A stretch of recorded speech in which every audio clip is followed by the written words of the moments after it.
first of all, I want to officially welcome everybody to our Survive and Thrive webinar series. We are glad that you are all joining us live today. And for those of you that watch the replay, we're happy to have you participating as well. And we are thrilled to have Francesca Caponi back with us. This is actually the third part of a series she started for us in February. And so she's going to finish out with today's presentation discussing intimate connections at the end of life. She is one of our Texas Oncology social workers, and she is in our Austin Midtown area. But she has been a frequent partner with our foundation and involved in lots of our Survive and Thrive educational programs. And so we are just excited to have you back and eager to hear you round out this series with us. Yeah, thanks so much, Kelly, for that introduction. So like Kelly mentioned, I'm a social worker down here in Austin. I'm also a sex therapist and a regular grief and loss therapist here in the Midtown Clinic for our patients. I've been with Texas Oncology about 2 years now, and I've been in the world of oncology for probably about 7 or 8 now altogether. So I am so excited to do the last part of this series. I feel like this kind of wraps it up with a nice bow tie. There are going to be some points where I mentioned past presentations, and so Kelly and I had a little discussion about how y'all can get access to that maybe after this. Okay, so welcome to Intimacy at End of Life. Let me see if I can get my, oh, I did play here. There we go. Today we're going to be addressing intimacy as a crucial aspect of holistic and end-of-life care in advanced disease. And the first part of this is sort of a housekeeping thing, is we're going to define what intimacy really means and then broaden definitions. Then we're also going to provide really specific insight and strategies for fostering intimacy during this stage of life for both patients and caregivers. So I'll let y'all know when it's time to grab a notepad or a pencil so that you can take down some specific interventions that might be important to you, okay? The first thing we'll do here is define end of life. So for the purpose of this presentation, and I know the medical definition might be a little bit different, but here we are going to say that end of life is meaning those living with long-term metastatic disease, a stage 4 or terminal diagnosis, where cure is not medically possible, or those being supported by hospice or palliative care, and with any of those aforementioned specifiers, because of course, palliative care encompasses a lot of different things. What I mean by palliative care is kind of that interdisciplinary approach, which includes medicine, nursing, social work, chaplains, other specialties that seek to improve quality of life in patients with serious illness and of course their families. This is going to shift to hospice when a diagnosis meets 6 months or less. So for this presentation, it's going to include individuals who have many, many more years of life and those who might be candidates for hospice now, okay?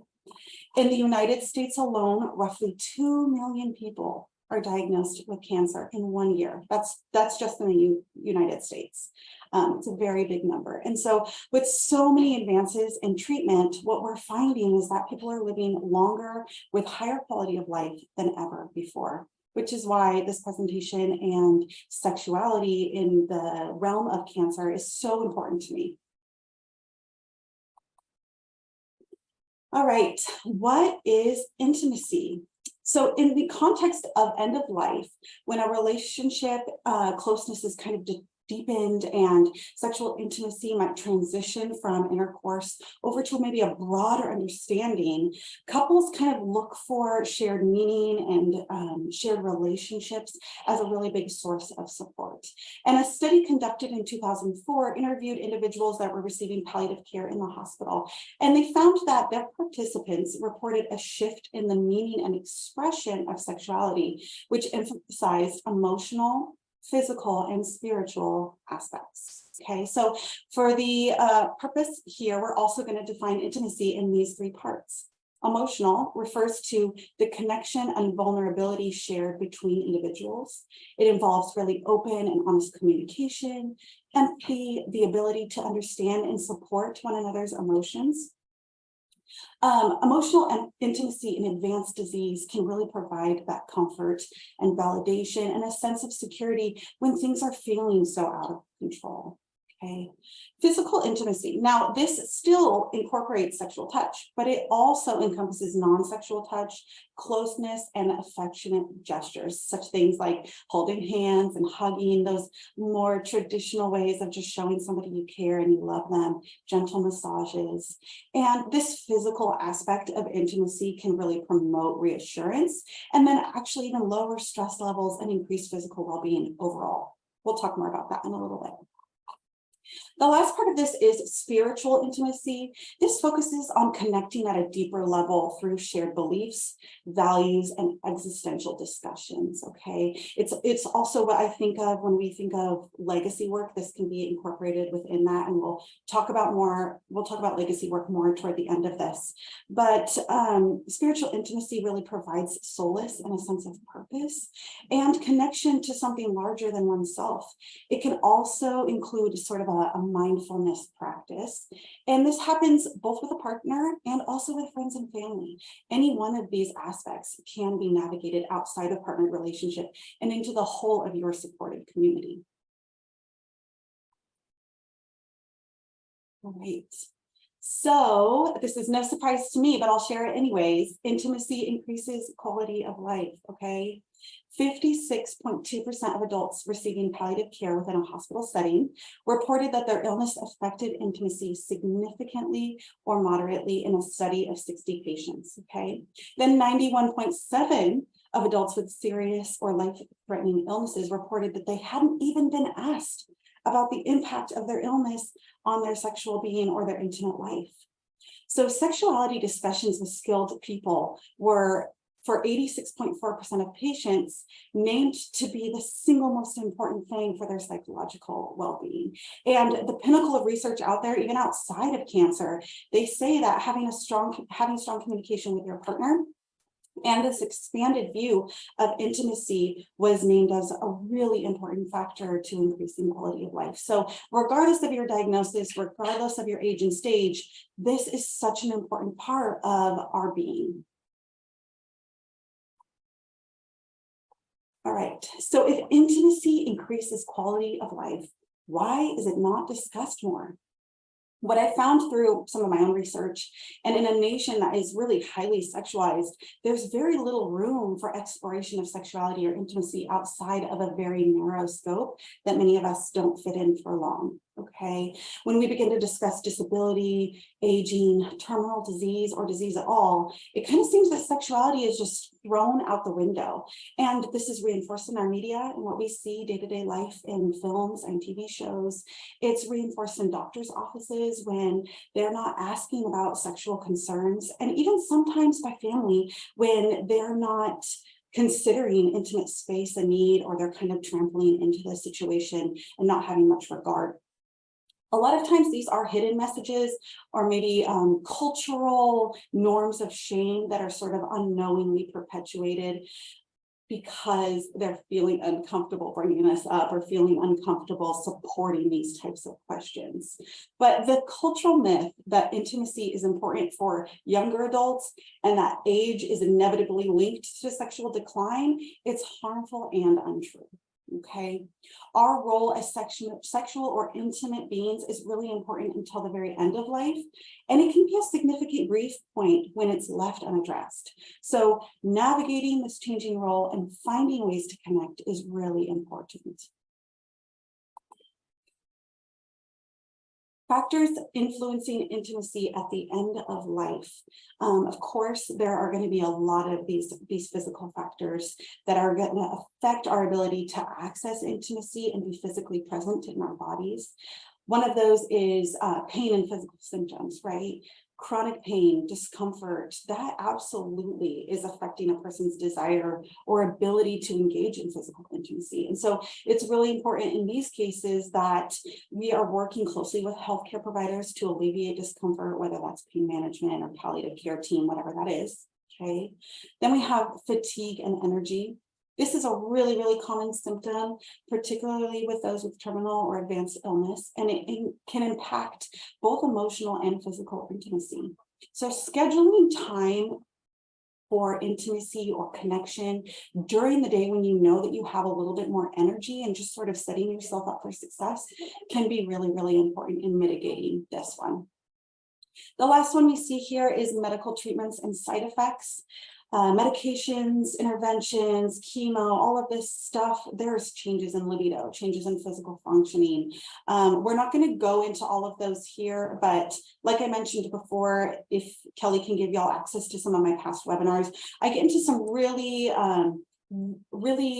detailed examples of how the medical effects of cancer affect our sexual structures. And so go ahead and have a look at that if you have some more questions on that one. And then, of course, open communication with healthcare professionals can really help identify and manage these side effects if they are interfering with your intimacy in a way that is bothersome to you. All right, so in addition to the physical stuff, we also have the emotional, right? And when we're facing terminal illness or advanced latent disease, there's a lot of psychological factors that can come into play. So the impact of disease can also lead to increased fears and grief, depression, anxiety. There's also isolation and changes in roles. And friends and family can sometimes struggle to discuss diagnosis and kind of emotionally withdraw. And isolation also might manifest as needing to quarantine due to medical necessity, right? Lack of social connections due to aging. Maybe you've lost some really close friends to you, or you just don't have the support because you've needed to move to a different community. There's also at times an inability to engage in things that you previously enjoyed, whether that's disease or that's because of the anxiety or depression or anger that's hindering that organic outreach. If that's a thing, then we might want to be reaching out to a professional to kind of help navigate some of these more intense emotions.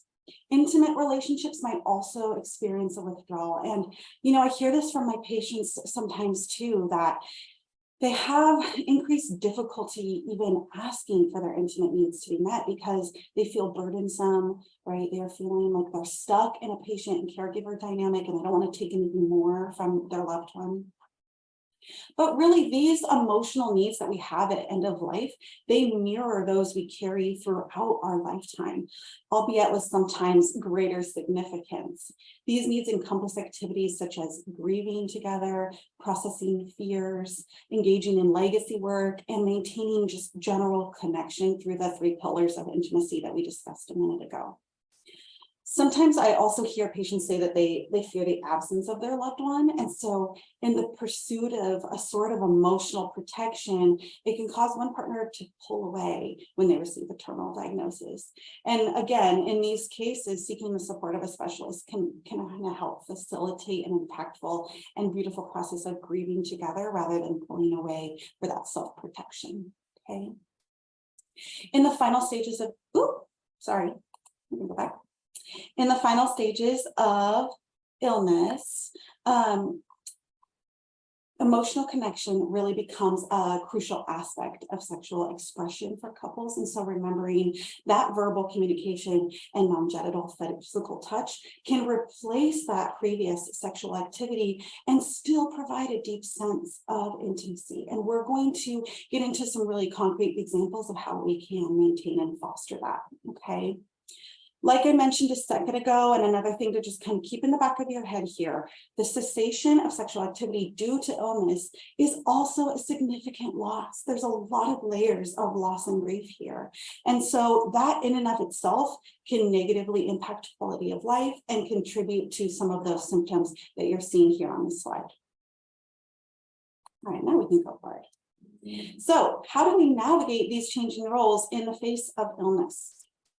When we're talking about long-term or latent diseases, my patients can express a lot of feelings of like losing themselves or upending their lives, experiencing everything as different.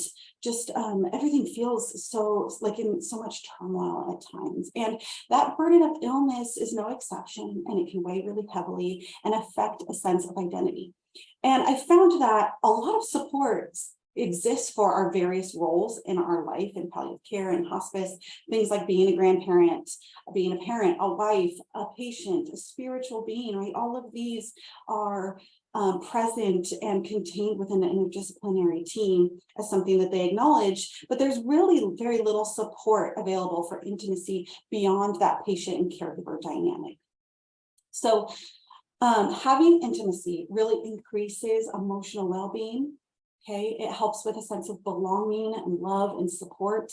It helps decrease feelings of isolation, anxiety, and depression, and promotes comfort and security. Physical well-being, even without sexual activity, releases endorphins. It promotes relaxation and lowers cortisol levels. That's the stress hormone in the body. Even just holding hands when somebody's having a hard time can reduce that cortisol response. It positively impacts sleep, appetite, and overall physical well-being when we are still engaging in intimate approaches. And then, of course, quality of life, right? It allows individuals to feel valued, connected, and emotionally fulfilled. And you got to remember, we're still creating memories here and deepening relationships. And when we have this combined sense of meaning and purpose, it can really go a long way, especially in this stage. So let's talk a little bit about what arousal and pleasure require in long-term latent disease. So the first thing is open communication.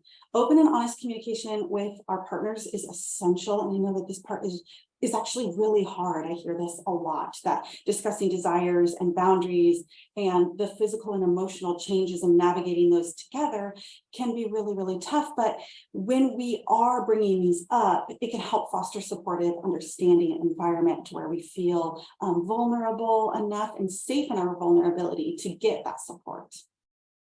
Another thing it requires is adaptive strategies, because of course our bodies are changing. We might need to explore new ways to enhance arousal or pleasure. This includes using assisted devices and toys, experimenting with different positions or techniques, or exploring non-genital touch and intimacy in that way. And again, some of my past webinars really reference this in more detail, and you're welcome to go look at those. Another thing that I kind of include in adaptive strategies is sensuality and sensation, because using sensory experiences can really be transformative. It means using gentle massages, soft music, scented candles, even indulging in favorite foods can enhance the pleasure and connection between partners. And this is a really, really great place to start if you're already experiencing some strain in your relationship, or maybe having a hard time connecting intimately at all. I love for people to start in sensuality and sensation, because when we start to create those positive responses to things, it's sort of a snowball effect where our body remembers the goodness and the good feelings and can approach and interact with it with more ease. Deserving of pleasure, I want to touch on that one for a second, because I often will hear my patients say, oh, I have so many feelings of guilt. I don't believe that I deserve pleasure. You know, I've taken up so much of my partner or loved one's energy and time. I don't want to take up anything more. I don't deserve anything, right? I hear that all the time. And then another one that's really important is knowledge that the body will respond with pleasure. Because if we're in pain, or we're not having positive sexual experiences or positive intimate experiences, you know, either, then not knowing how the body is going to respond can inhibit our ability to engage in that physical pleasure. If you have had a bunch of treatments and even just the touch of your skin is hurting, then of course it's going to be hard to engage intimately with the person that you love. So knowledge of how your body is going to respond, and if you're stuck in that moment, going back up to adaptation and thinking about that sensuality, thinking about meditation and starting really slow with sights and sounds and smells can be a really great place to lower the stress response, so our body has access to finding and feeling pleasure again. Of course, seeking professional support is also really important if you're having problems with any of these things that are on this slide here, because, you know, sex therapists and therapists in general, social workers, professional counselors, they can really provide that guidance and support and interventions that are tailored to your individual needs. And by doing this, what we can really make sure that arousal and pleasure and intimacy remain a valued part of your life all the way to the end. Okay. When these aspects are nurtured and prioritized, all of these little brackets that are here, they can create a foundation where a deeper connection and intimacy can thrive. So let's get into some more specific interventions for increasing intimacy. Okay. So this is, what we're gonna do here is we're gonna start really general, and then we're gonna get more and more specific as we move forward here.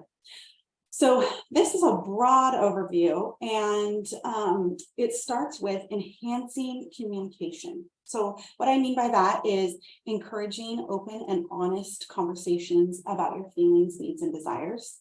You can do this. A good way to start to do this is by discussing past memories, sharing stories, reminiscing about meaningful experiences together. One thing that I encourage my patients to do if they're even having a hard time with just the communication aspect is pull up a scrapbook or photo album or whatever you have available to you that has some of your family photos and some beautiful memories in it, and just flip through it next to that person and say, hey, do you remember when we did this? Do you remember how fun that was? Gosh, I loved spending time with you during that time. Your hair looks so good here, right? Little fun things that just can kind of break that communication barrier and foster something a little bit deeper.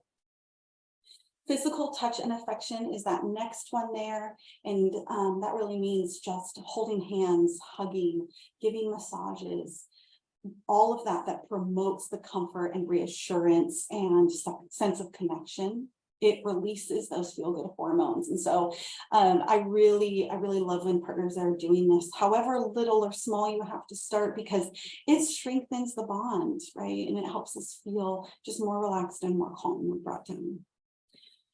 Shared activities. So that means engaging in activities that both partners enjoy, like taking walks, if that's available to you, gardening, cooking, especially adapting to whatever age or stage you're in as far as your disease goes. You know, maybe taking a wheelchair and moving it over to the kitchen and having your loved one help in that way. Right? There's a lot of different things that you can do there, even playing board games.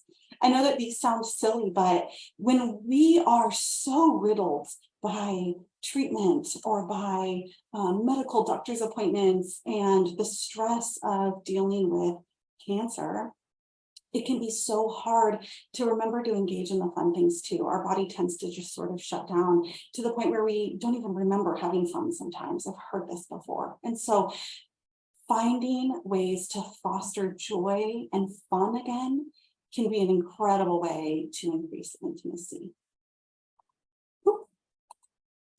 The last one here, the last couple, is emotional support.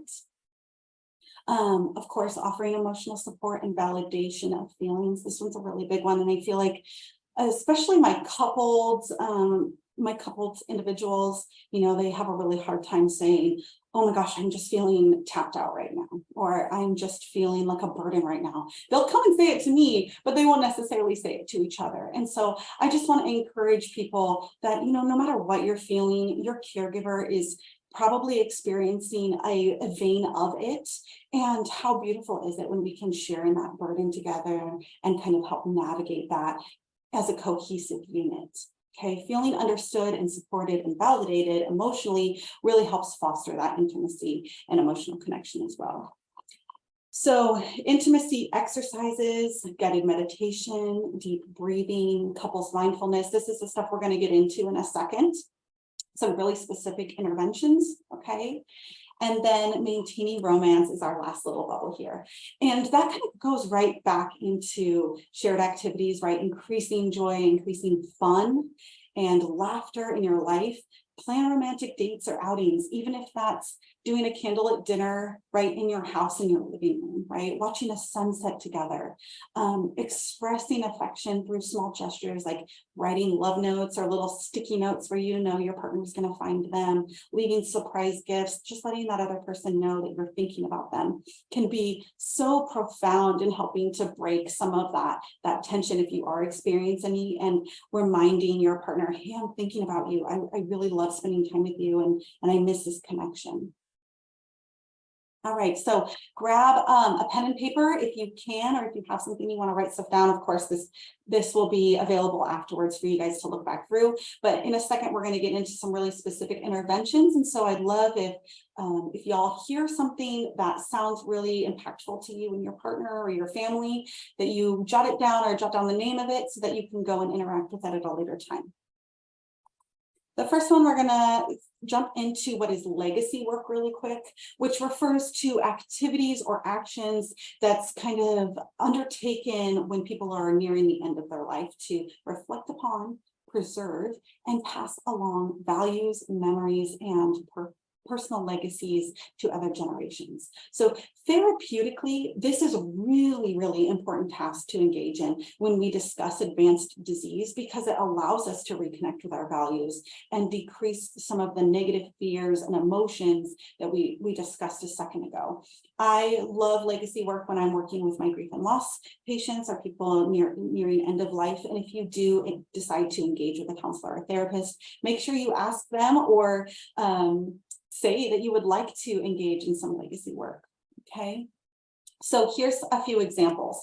The first one is a life review, which means reflecting on your life experiences, accomplishments, challenges, things that you've gone through. This also can include writing memoirs, creating scrapbooks or photo albums, or even recording oral histories. That's a really great one. Personal letters or video messages is another one. Some individuals can choose to write like a personal letter to their family member or record a video, and they offer words of wisdom and love and encouragement to be shared after they're gone. I engaged in a lot of this when I worked in hospice and just doing these kind of video memoirs for the family, and they were just so beautiful and so impactful to people. Legacy projects involve any form of creative expression that captures your values and experiences. It could be writing a book, composing music, painting, doing artwork, even sometimes donating to a charitable foundation or scholarship in someone's name. I have a patient right now that's saving a portion of her leftover money to be donated to her favorite charitable foundation. And she's so excited about that, so excited to leave that legacy behind. An ethical will is a document that expresses your values, beliefs, and life lessons to be passed down to future generations. So this one is really, really values-based. It's not going to be about possessions, right, or anything like that. It's going to be about your values and your beliefs. And this allows individuals to kind of articulate hopes and dreams and important life principles that they want their loved ones to carry forward, things that they want to instill and leave behind. Volunteering and philanthropy can also be really impactful, leave that lasting legacy. If this is an option for you, it's always great and can help us really feel like we're part of something bigger and that we're leaving something really beautiful behind. And then, of course, sharing family history or transitions. This sort of wraps up a lot of them, just passing down that family history, the cultural heritage, documenting family stories and recipes, right? Rituals, teaching younger generations about their ancestral roots and letting them know, hey, this is where I came from and this is where I am today. And I'm so excited to pass this on to you, right? All right, so we talked about an ethical will here, and now I want to touch on a loving will, which people get really confused when I say this word, but a loving will is a document that's related to end of life care and intimacy, not to be confused with the ethical one that we just talked about, which is more around values and beliefs. This one is about you and your partner or you and your family and what you would like as to be carried on for you. So the purpose is really that people are able to express their wishes and desires and preferences for maintaining intimacy and connection throughout the end of life process. Okay, it's really important because it facilitates that open conversation and it supports decision making regarding end of life care and maintenance of intimate relationships when things become more advanced and you maybe are having a harder time advocating for yourself. Some of the benefits I wrote down here is that it helps with that emotional connection, of course, because we're able to prioritize that and foster that communication with your loved one. Maybe you're sitting down and writing this together, like, hey, I really want to talk about the things that feel good to me right now and the things that I hope that we can still engage in as this continues on. It supports dignity and autonomy and enables individuals to have control over intimate relationships and end-of-life care, okay?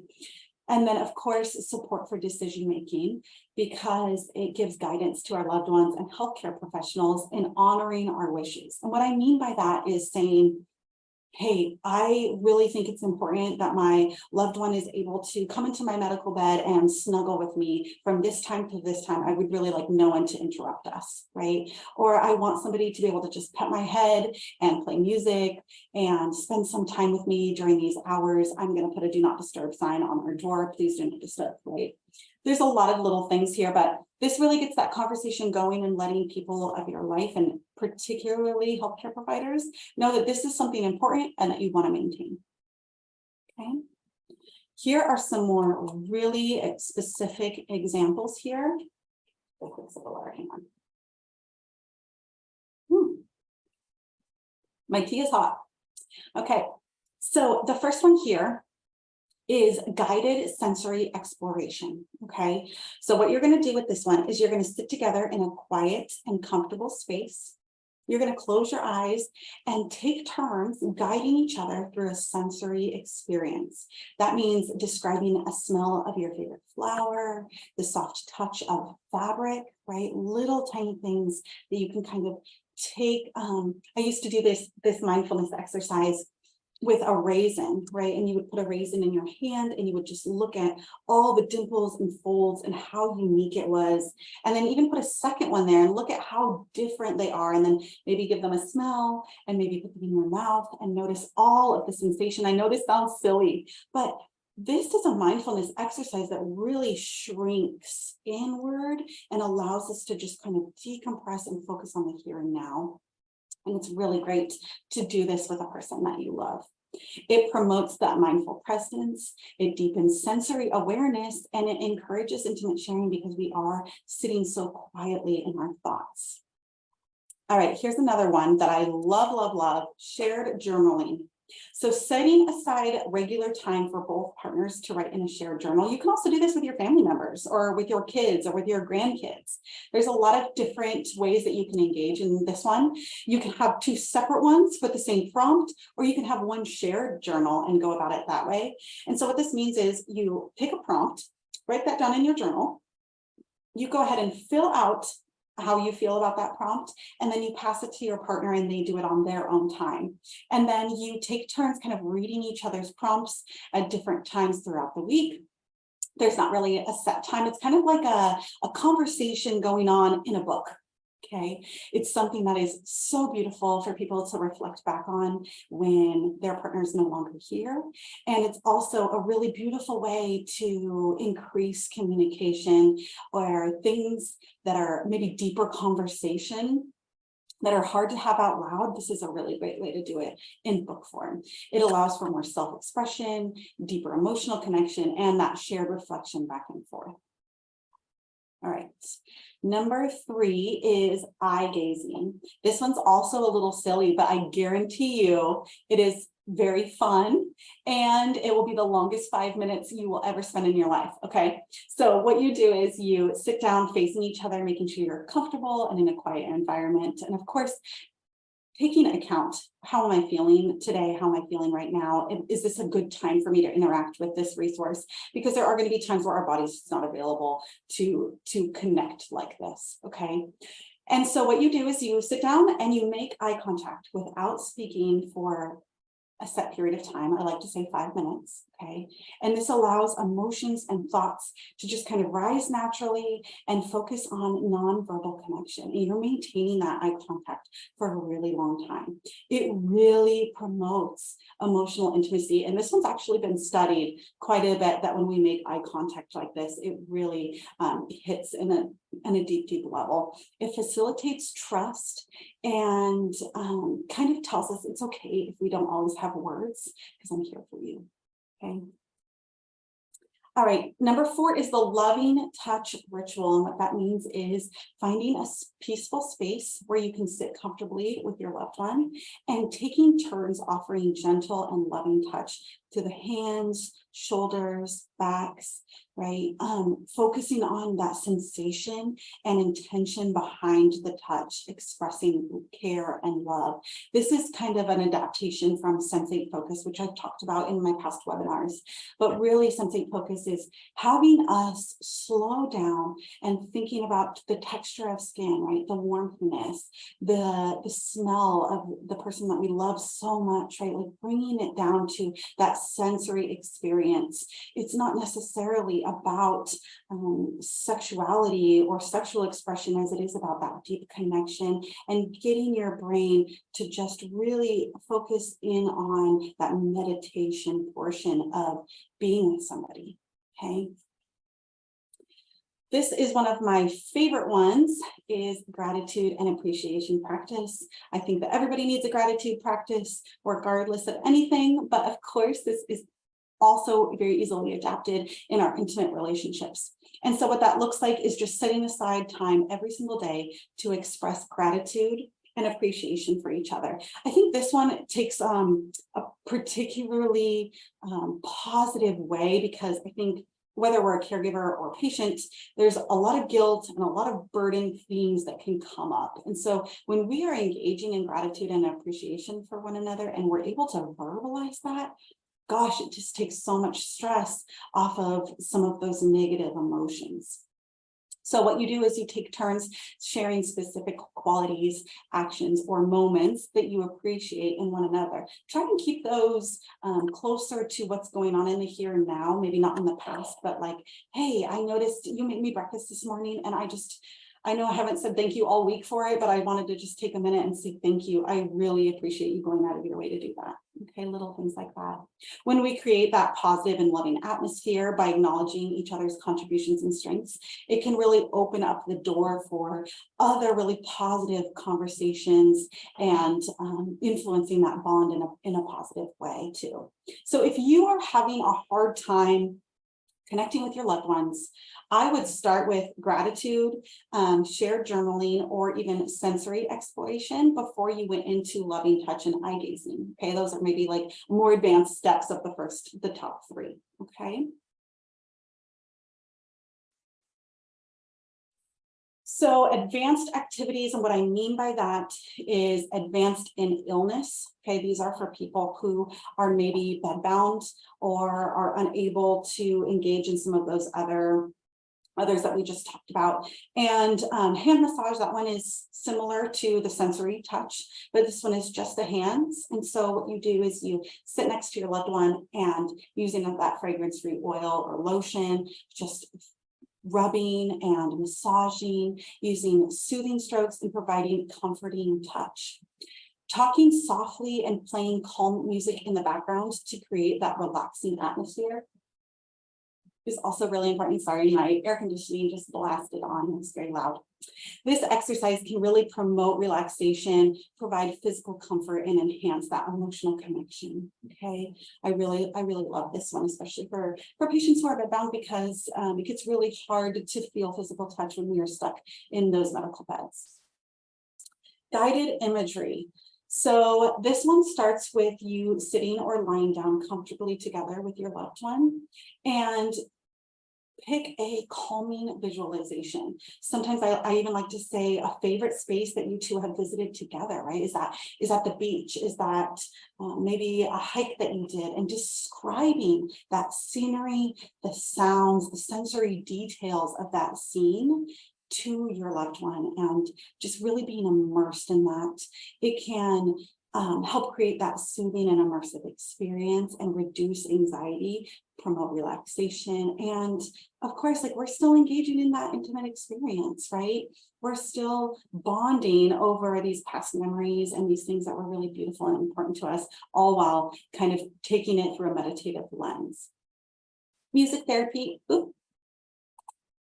Music therapy is another really great one. So playing soft and comforting music that your loved one enjoys.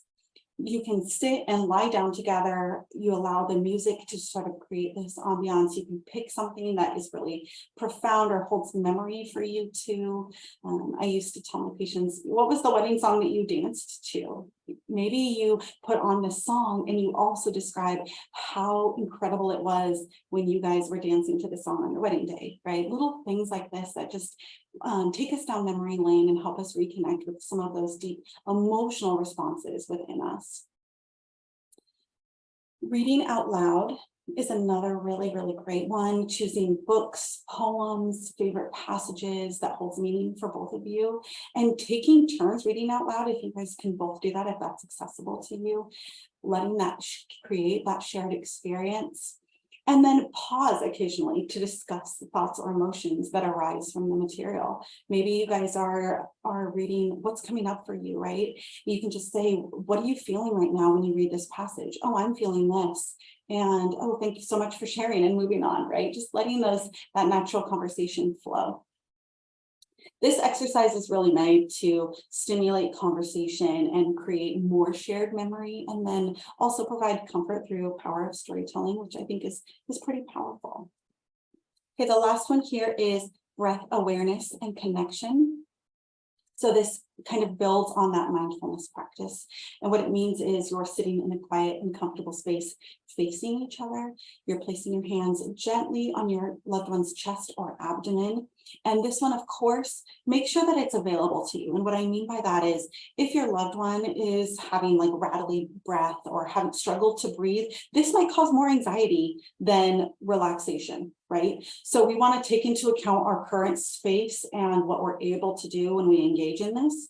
But if this is available to you, placing your hands on their chest and taking slow and deep breaths together in your nose and out your mouth. I like to do the box breathing technique, which is in for 4, hold for 4, out for 4, pause for 4, okay?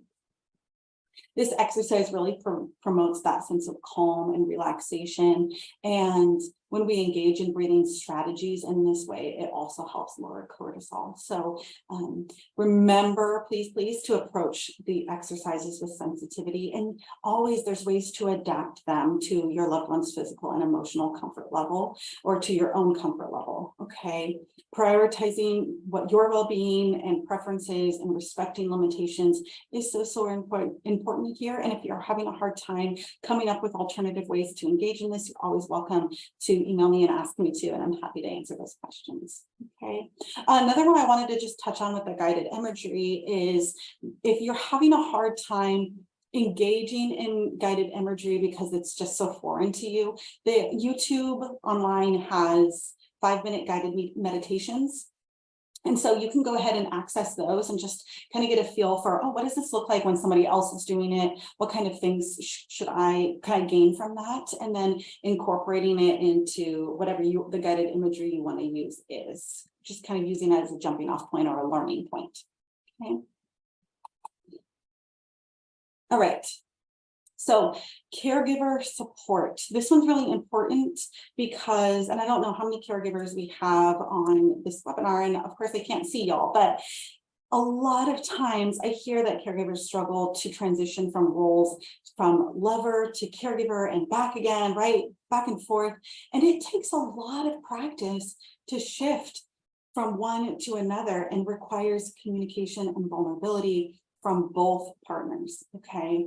It's really normal that physical and emotional toll of caregiving diminishes the desire for sexual contact, but avoiding intimate touch can really evoke further guilt and discourage physical interactions, generally speaking, right? If we just completely withdraw, then it gets harder to just sort of engage in that again later on. So important to keep that in mind.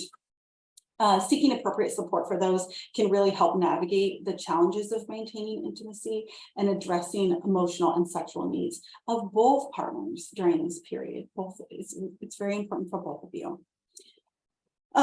Open and non-judgmental communication. I know I've said this a lot, but caregivers from what I see and hear here in my practice, a lot of times they really struggle to express feelings and desires and needs because they sit there and they say, oh my gosh, but my loved one is going through cancer. How selfish am I if I say I'm tired? How selfish am I if I say I just need a break? Right? And I hear this all the time. And so to be able to talk about these concerns without judgment is really, really impactful. And if you are the patient, if you are the caregiver, making sure that you create a safe space and time to express those needs, whether those are sexual needs, fears, challenges, grief points, right? Whatever those are, making sure that you've created that atmosphere where you feel like you're able to share and you're able to give some more input on how things have been affecting you. Education and resources is also really important for both caregivers and patients, but addressing sexual challenges specific to your situation can be really, really helpful. And sometimes I find it's all people need, right? It's just the information. And there's a lot of reasons why it's so hard to gain it, but at the end of this presentation, I do have a really great resource for you guys to pull up different quick fact sheets that cover all of the basics, okay? It's also important to ask about sexual function, intimacy, and emotional connection that could become impacted by terminal illness. So you can ask your healthcare provider this. But if they're having a hard time, you might want to ask for a referral or advocate in another way, which I'll touch on in just a second. There's also tons and tons of support groups, online forums, counseling services that support caregivers out there all around the United States. So if you, no matter where you are, if you're feeling stuck, if you're feeling like you need to connect with a community of support, please engage in some of that. You are not alone in this. Finding individualized solutions really looks like collaborating with the healthcare professionals to maintain intimacy and sexual connection, or it might also look like adapting sexual activities, some of those things that we discussed in the past and that I said I've mentioned in my previous webinars, that adaptation is really important. Another part here is the respite and self-care. So when we are operating as our very best selves, and I'm speaking to caregivers right now, hopefully there's some, or maybe pass this along to your caregiver, okay? But when we are operating as our best selves, we have more to give those that we love. If we are emotionally or physically drained, this can show up as frustration, animosity, guilt, depression, anxiety, right? All of the things. So making sure that you are taking care of yourself, making sure that you're taking a break. It is not selfish to say, hey, I need a break. I'm going to take a 10-minute walk outside, and then I'm going to come back and give you my very best self. Okay. Prioritizing self-care and well-being, as well as taking time for self-nurturing and rejuvenation, is so important. And taking care of your own physical and emotional needs is essential to that overall health. When we talk about long-term support, long-term health, this also includes your sexual well-being. Okay. Emotional support. When a loved one receives that terminal diagnosis, there are a lot of the same emotions mirrored in caregivers and patients. And that is just across the board, right? There's layers of grief and loss. There's layers of depression, sometimes anxiety. And a lot of times caregivers are also spending so much of their time providing that physical support, and they might neglect some of that emotional stuff that's bubbling up, and they might try and shove it back down because they're so busy with everything over here, right? Maybe it's driving to doctor's appointments, or it's helping them inside the home with activities of daily living, right? Different things like that. And so it's so important to connect with friends and families or professional services in a way that lets you process through that complicated emotion. And the same thing goes for patients, right? A lot of times we get distracted by the treatment, we get distracted by the things to do, and we're pushing down that emotion. So I want us to really pay attention. You know, is that coming up in any way? One thing I like to say is, if you are experiencing a vast amount of anxiety, sometimes this can also be displaced grief. And what I mean by that is, when we are pushing that grief down, or we're pushing any one of those heavy emotions down, and not acknowledging them, our body is acknowledging it in the form of anxiety. So that looks like restlessness, inability to sleep, maybe difficulty eating, maybe feeling agitated or irritable or tense or keyed up, right? There's a lot of different things, but our body is always going to let us know when we are not paying attention to something. It's going to come out one way or another. So really important to take inventory. And again, that mindfulness practice, connecting in that way, can kind of help bring some of that stuff up and allow us to acknowledge it in a healthier way with our stress levels reduced. Privacy and intimacy is also very, very important for caregivers, and it's important to give an uninterrupted time to them as well, and in relation to their loved one. And so just being able to maybe create that loving will, right, or assist in organizing schedules or respite care to allow for those moments of privacy is really important, because they can feel very drained too by all of the providers coming in and out, or all the doctor's visits, whatever that is. Okay, one of my favorite parts, advocating for your sexual health.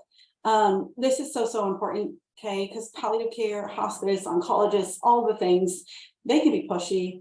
They can feel like they're invading your intimate space, and it is okay to push back. Okay, I want to remind you guys that you are the expert on your body, okay?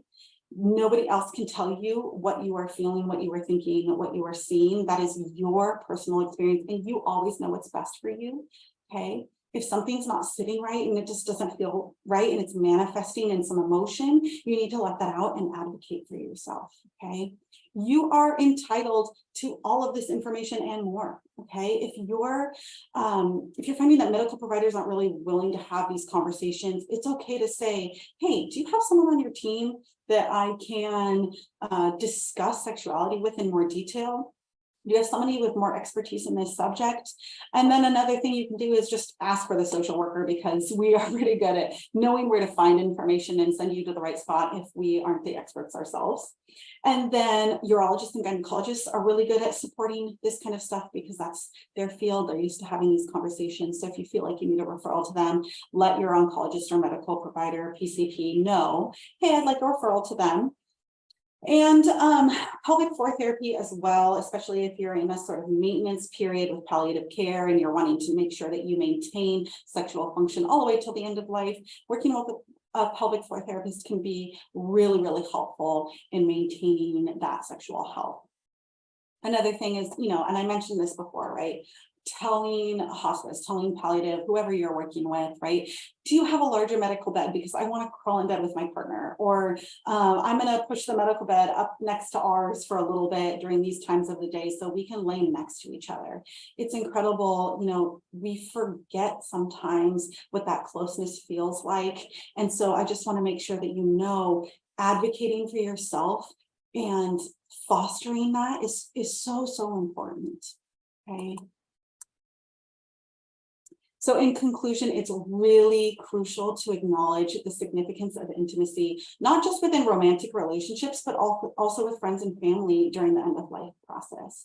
And so, sexual intimacy might transition to different forms, but that a need for emotional connection and closeness will really remain essential till the end. So exploring alternative forms of intimacy, holding hands, dancing, caressing, touch, hugging, it can be profoundly satisfying for couples. And then with friends and family, it can provide a source of comfort and support and shared meaning, contributing to overall well-being when we engage in some of these activities. So engage in meaningful conversations, express love and gratitude, and really talk with your loved ones about your need so you can cultivate a network of support and experience. And of course, deep fulfillment through the end of life journey. So I included a link here on this slide. I don't know if y'all will be able to copy and paste it. I don't know. But If not, I'll send it to Kelly and she can embed it in an email to y'all. And this is from Healthy Sex After Cancer. There's tons and tons of handouts. That's one of them. Another one is how to choose a lubricant, other cores, other forms of intercourse without penetration. It literally covers everything that you could ever have a question on regarding sexuality. She's a wonderful sex educator, and that's a link to all of the brochures, but feel free to check out her whole website too. Wonderful. Thanks so much, everyone. Thank you for sharing. I took so many notes. You shared so many wonderful just insights. And we have gotten a handful of questions. I encourage you guys, if you have other questions, feel free to submit them to me. You can throw it in the chat, you can throw it in the Q&A, and I'm just going to have a little dialogue with Francesca and we'll get through as many as we can. So one of the first things I wrote down that I just loved that you said was you were talking about grieving together versus pulling away, because there is a lot of layers of that loss that you have to process.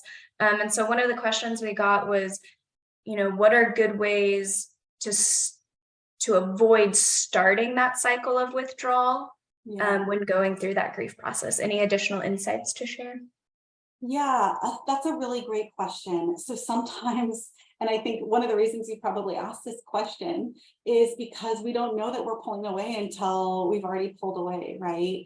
And so I think really paying attention to what emotions are coming up for you and sharing them in the moment, not saving them for later, can be really, really profound. And sometimes I hear people say, oh, I'm feeling depressed, but I can see my caregiver has a lot on their plate, so I'm just going to wait until next week to share that with them.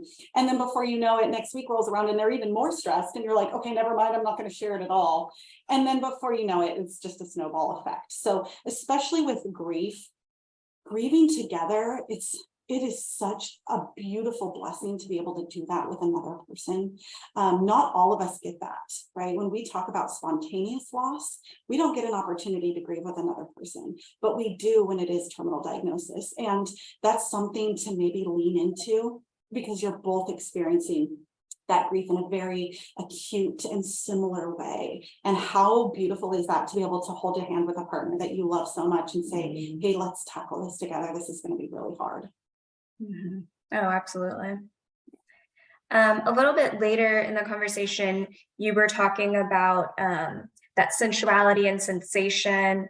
I actually wrote down that you mentioned kind of even talking about past memories and stuff, your body will remember that pleasure, and it's like riding a bike. And I thought that was such a neat anecdote.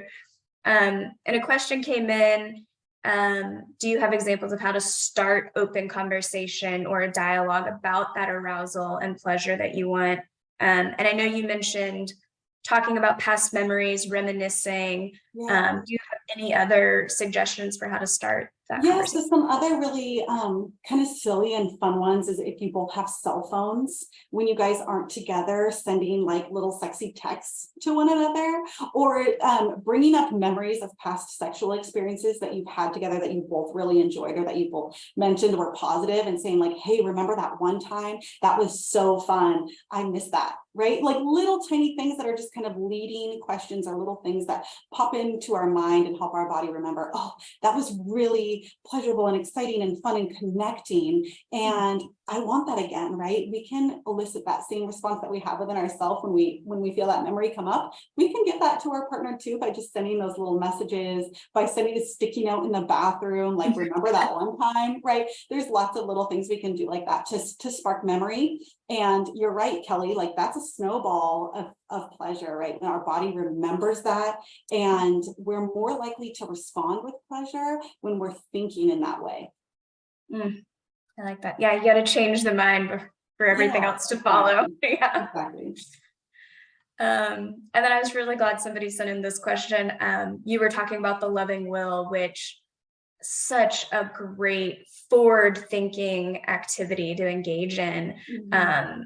Because even me with just family members that have passed, I mean, you can know them so deeply, and then in those moments you just become so unsure of what is comforting to them. Right. And so love that activity. Yeah. A question that we got was, are doctors and staff usually willing to work with those requests? And what should I do if it's not being respected? So yes, they are. I mean, in my experience with hospice and palliative, they've been very accommodating when a family says, look, this is the document we created, and this is what's really important to us. These, I mean, these organizations are, their purpose is to support the family, right? And so if this is an integral part of what support looks like for them, then they need to adapt. And if they're not adapting, then something needs to be said, because that's not okay. All right. So making sure that you keep that advocacy lens as part of that is really, really important. And then also letting them know, you know, I've done family meetings, for example, before, or couple sessions where we know that one partner is going to significantly decline to the point of being maybe nonverbal, or not maybe bedbound, right? And that's coming down the pipeline, and we're sort of preparing for that. And so what we'll do is we'll create this document, or a version of this document, where it says, hey, you know, at this part of the day, please play this song, this song, this song. Please make sure that the room smells like this. You know, I might not be able to talk, and I might not be able to interact with you, but I know that in my subconscious, like, this is going to be going on. I'm going to be able to access this, and this is going to be so peaceful and supportive to me. And then sharing that with your care team, right? Sharing that with hospice when they come into the room, and saying, look, this is what they want. This is why we have this plane, and this is how you can support us. Yeah, that's great. And I love even thinking about those other senses that later on your subconscious are going to trigger. So that's amazing. Yeah. Our last question came from a caregiver. Is there any way as a caregiver to practice that changing of roles in a more efficient way? Yes, and again, sometimes it really just takes time, right? But it requires such an amount of not needing to be perfect, right? Basically saying, like, hey, this is hard for me, and noticing what's coming up the first couple times you make that transition, right? Like, say that you were full-time caregiving, and then you switch over to intimate lovemaking, and it feels sticky. Notice what felt sticky in between that. What came up for me? What was hard? And what can I do to ease that transition? Does that mean that maybe for 30 minutes before we engage in any sort of intimate play or intimate building, I am going to take a hot shower or a bath, or I'm listening to my favorite song, or I'm exercising, which actually helps with libido and helps with energy levels? Something that can be a good transition point, and then trying that again and taking another inventory. What came up for me, what felt good, what didn't, and kind of navigating like this back and forth until you really get the hang of what protocol works best for me for switching over to these roles. Absolutely. Well, that was our last question. And I just want to thank you for ending your presentation by just reinforcing the empowerment of you are the expert on your body. And I think that's something that when you're in medical care in any regard, like, that is something that we just need to hear over and over again, that you can advocate for yourself. So I love that you ended with that. And I think it was such a good note to end on. Yeah, so important. Well, I just want to thank everyone for joining us today. Francesca, thank you for sharing everything. Like I said, I have lots of notes, as I'm sure everyone else does. And I just want to wrap us up real quick. Reminder, this was recorded, and you are going to get that in a follow-up email, and it'll also be live on our website for you. We encourage you to stay engaged with our community. You can follow us on Facebook, Instagram. We also have a YouTube page of all of our webinars and additional resources that you can get. And then just some upcoming dates to remind you of.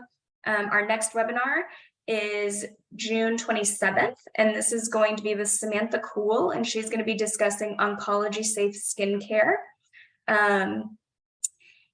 Then on June 30th, we have mentors and meetups. If you have previously participated in any of our Survive and Thrive programs and are looking to develop deeper community connections, this is the group for you to join. It's going to be monthly meetings for social evening gatherings. It has an online private group. And And yes, exclusive offerings will be sent to you. And then lastly, just some support group options. We do have our Grappling with Grief virtual ongoing bereavement support group for adults who are grieving the loss of a loved one to cancer. The next meetings is June 7th, so tomorrow, and then June 21st. They meet the first and third Wednesdays of every month. Lastly, we would love your feedback on our programs. So there is going to be a survey in your follow-up. We would love your feedback. Please let us know your thoughts and any other topics you would like to learn about. Francesca, thank you once again. I appreciate it. Yeah, thanks everyone. And y'all have a great afternoon. Bye, y'all. Bye.